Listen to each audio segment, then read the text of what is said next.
and welcome back to another video at my YouTube channel and blog.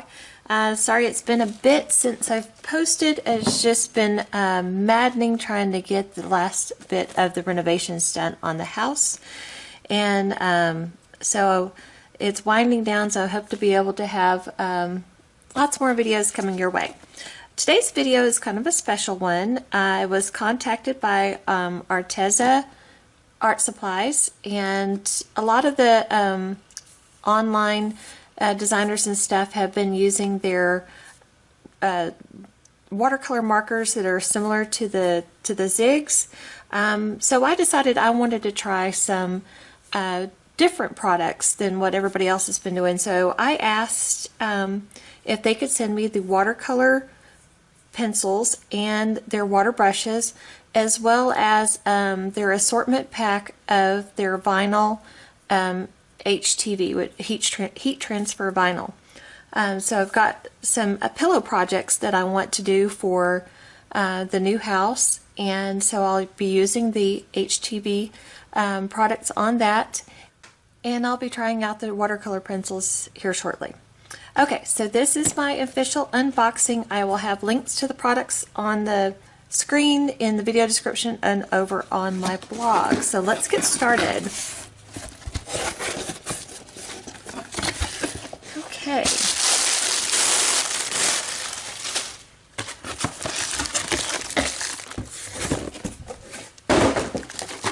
And everything looks like it's very nicely packaged. And I didn't realize that there was so many that come in the watercolor brush, or the water brush set. It's a 6-pack. It looks like you get 2 each of, or a small, medium, and large, and a fine tip, and a small, medium, large, and a broad tip. So let's look at these a little bit more closely.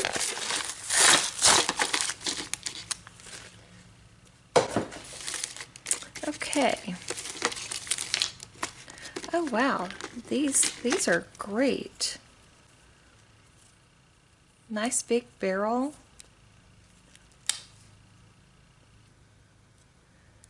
Nice point on the bristles. So that's the smallest. And here's the medium.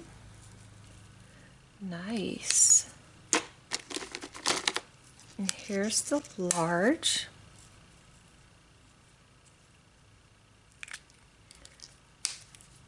And so you just unscrew, put your water in here. I like the little rubber grip where you can squeeze out water. That's nice. Okay, for the broad ones, here's the small.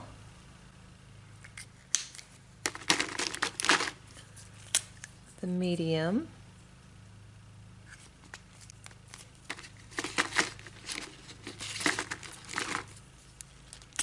And the wide. You can really do a really big background with that. That's really cool. I can't wait to play with these. These are going to be awesome. Okay, so that is the water brushes.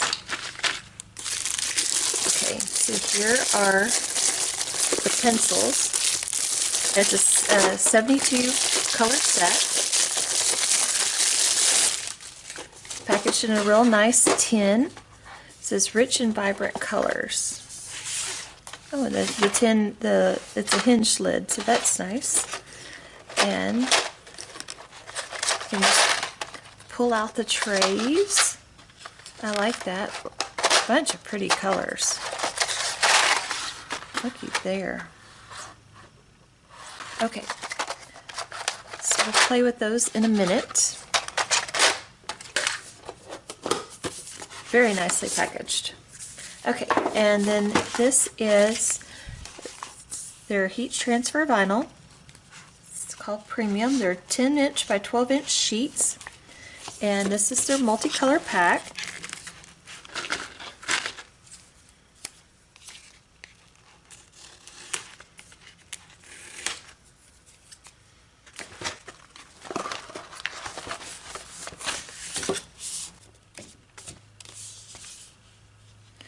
Okay, here we go. Here's oh, and it gives you your heat press settings, which is great. You need to know that. So 300 to 320 degrees for 8 to 10 seconds. Allow to fully cool before separating the film.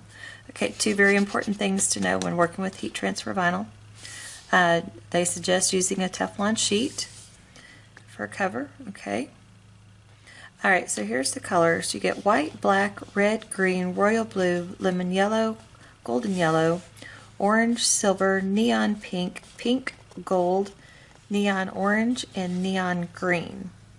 So there's all the colors that come in the pack. And there you go.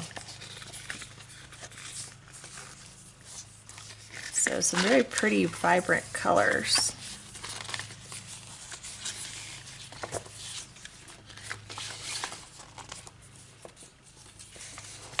Very pretty, vibrant colors. So we will play with those at a later date on a pillow project that I have. So set that aside for, but now we want to play with these watercolor pencils. And I'm going to use some Strathmore watercolor paper. This is the cold press. And it's their 400 series, so it's really thick watercolor paper. That, and I haven't had a chance to play with this new stamp set from Simon that I got recently called Beautiful Flowers. It was in the most recent card kit. So I am going to stamp this on here, and we're going to do some coloring. Okay, I've decided to just use this top tray of colors, and I'm going to do some pink flowers. And so there's several different shades of pink here. So I think I'm going to pull out these three here. And these are nice size pencils, and I like the shape of them. They're very easy to grip. And like I said, and they're good size. They feel good in your hand. They're nice size pencils. So let's start with these three colors here and just see how this goes. I'm going to zoom in. Okay, and so what I want to do is just, they got fun names. This one's called Fruit Punch. So I'm going to just take this in.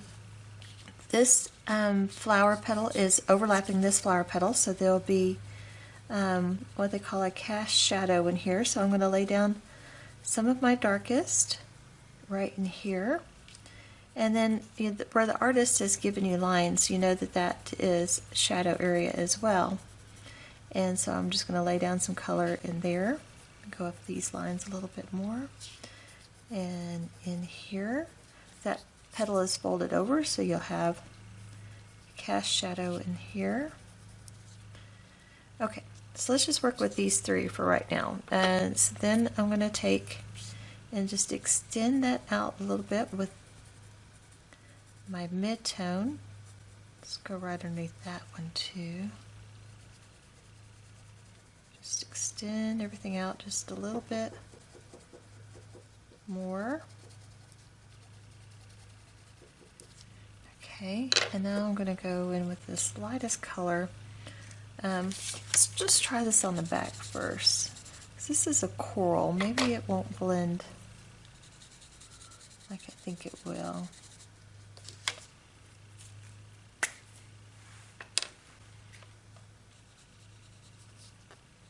Oops, I squeezed out too much water.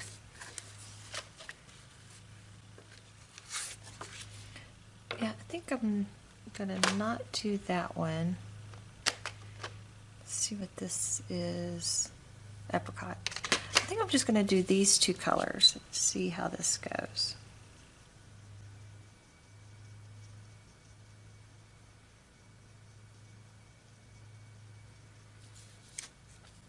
The pigment seems to move pretty good.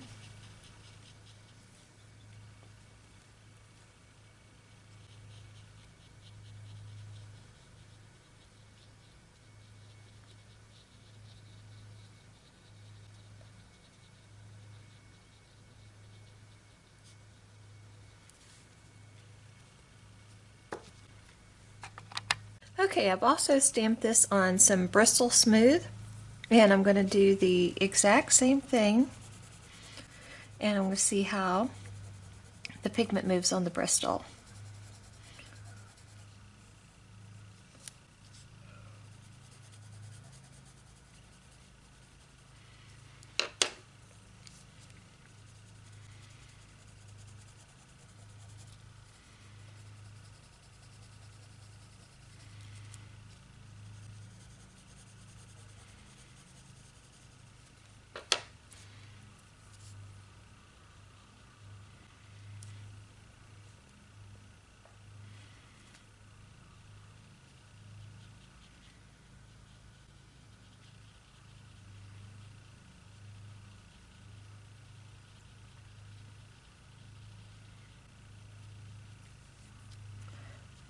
I think that it moves much better on the Bristol.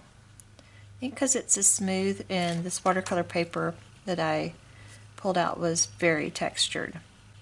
So I do think that the Bristol, and now I have not tried the Arteza brand of paper, but it does seem to move much better on the Bristol. And I stamped this image in VersaFine Black Onyx, or Onyx Black, and I did not give it enough chance to dry, and I'm smearing. So I'm going to let this dry, and I will be back. Okay, it's all dry now, so let's keep going. And I'm just going to color darkest shade down first.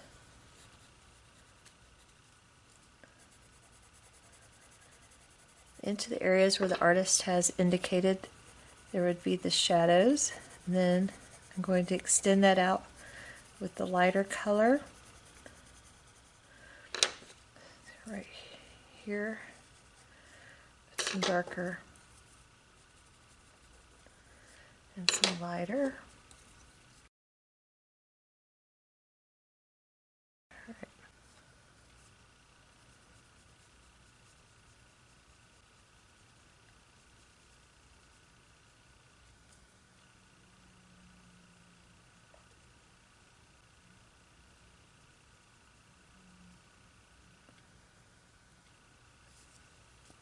Yes, I definitely think the pigment moves around much better on the Bristol.